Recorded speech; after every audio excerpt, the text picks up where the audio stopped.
Holy Spirit. Amen. Panginoon. Thank you. Amen.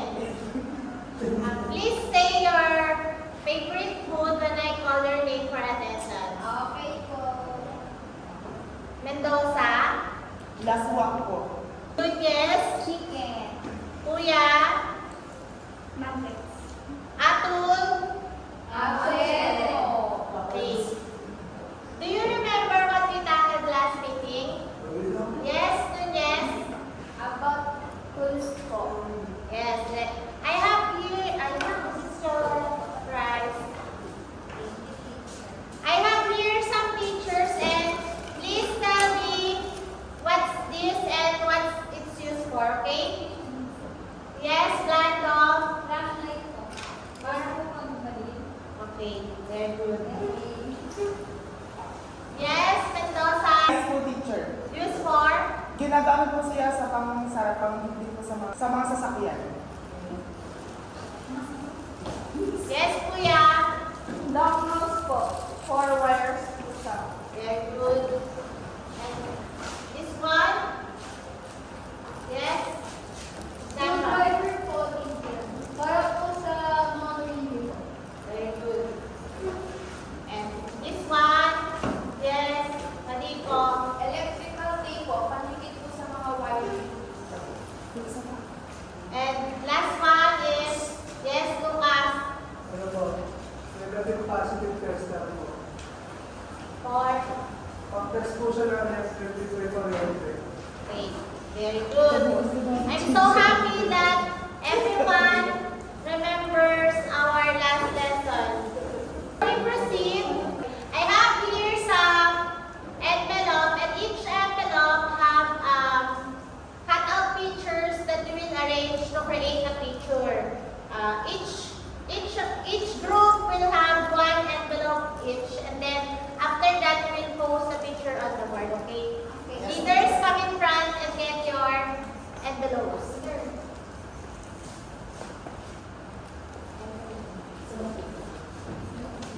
Thank you, teacher. I will give you 3 minutes to arrange that picture and post it on the board after a while. Are you done, class? Yes po. Are you done? Yes po. Okay, let's proceed. So let's give a hand for everyone because you made your pictures correctly. So, what are the pictures that you've made? Yes, Gando? Lucky po. Yes. Very good. The other hand? Yes, Maniko? Flower vase po. Yes, very good. So, do you have any ideas about recycling? Yes po. Yes, Lucas? Do you know the difference between the recyclable and non-recyclable things? Yes po. Can you explain? Ang recyclable po yung mga katulad po ng mga plastic sa mga bakal. Yung recyclable po yung mga katutunaw pag tinatapos po katulad po ng mga balangkasabi. Very good. So now, I have here a black chart. Yes. And then I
sunshine, Sekutse is standardized, and Kitsuke is explained.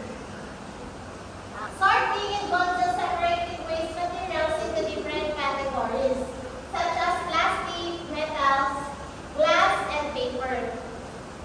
Set in order involves naman organizing and arranging the waste materials for easy access and efficient of recycling. The third step involves cleaning and maintaining the waste materials to ensure that they are free of contaminations that would compromise our recycling cycle process. And the standardize involves the establishing standard and procedure for the recycling. And lastly, the sustain involves monitoring the recycling process and making improvements over time to ensure that it remains efficient and effective. So do you guys follow? Yes. Do you understand what the teacher is talking about? Yes. So now for our groupings, I will divide you into 4 groups, and each group will examine and read the context card and create a concept map guided by the following questions. Tisado, can you read the questions? What are the 5S principles? Number 2, what is the use of the 5S methodology in Japan? 3, give example where 5S principles were used.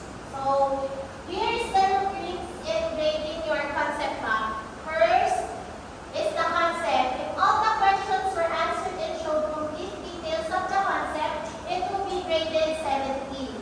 And if some questions were answered and showed incomplete details of the concept, it will only be graded 50. And if good questions were answered and no concept was shown, it will only be 30 points. Now, in cleanliness, clean and creative will get a 30 points, and not so clean but creative enough will get a 20 points, and full of erasures and do not creative only 10 points with a total of 100 points. So, this is the context card. Leader, please get the context card. And I will give you 5 minutes to create your concept map. Class, are you done? Yes, teacher. Okay. Group 2, please put your word at the front. Teacher, ako na yung report.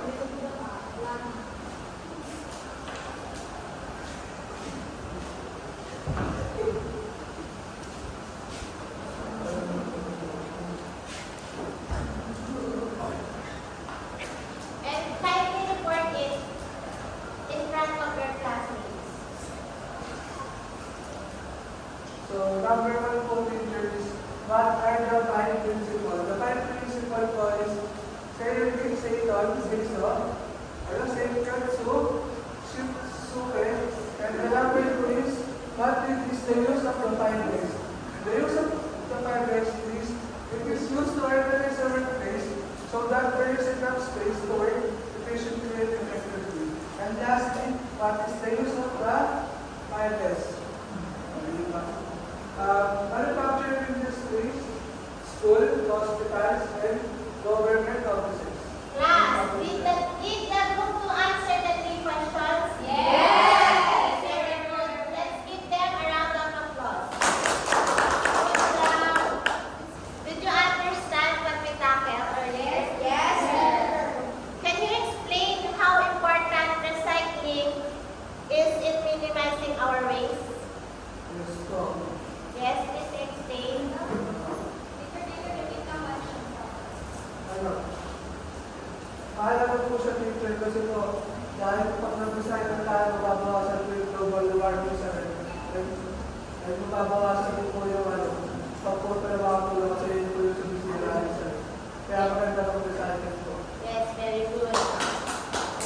Tell me, how can you recycle using the 5S principles? Or how can you put 5S principles into recycling? Yes, Ignacio? Halimbawa po yung recycled materials po ng plastic. Pag sa city kasi,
how to dispose daw po.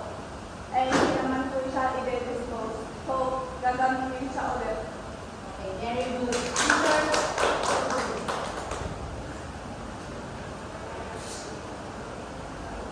Now, I have here a short quiz for everyone.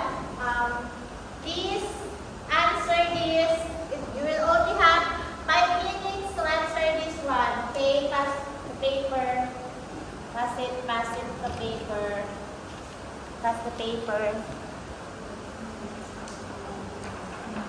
I will only give you 5 minutes to answer, ha? Okay, class? Are you done? Yes. Okay. Student at the middle, please get the paper and give it in front.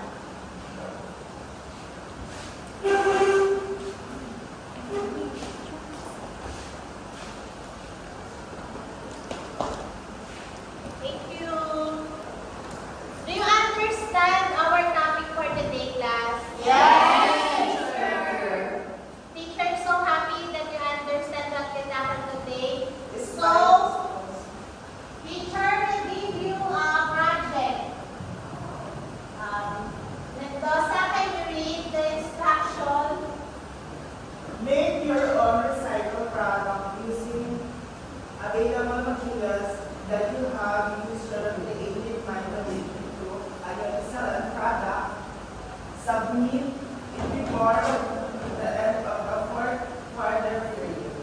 Now, these are the rubrics for your project. Nunez, can you read?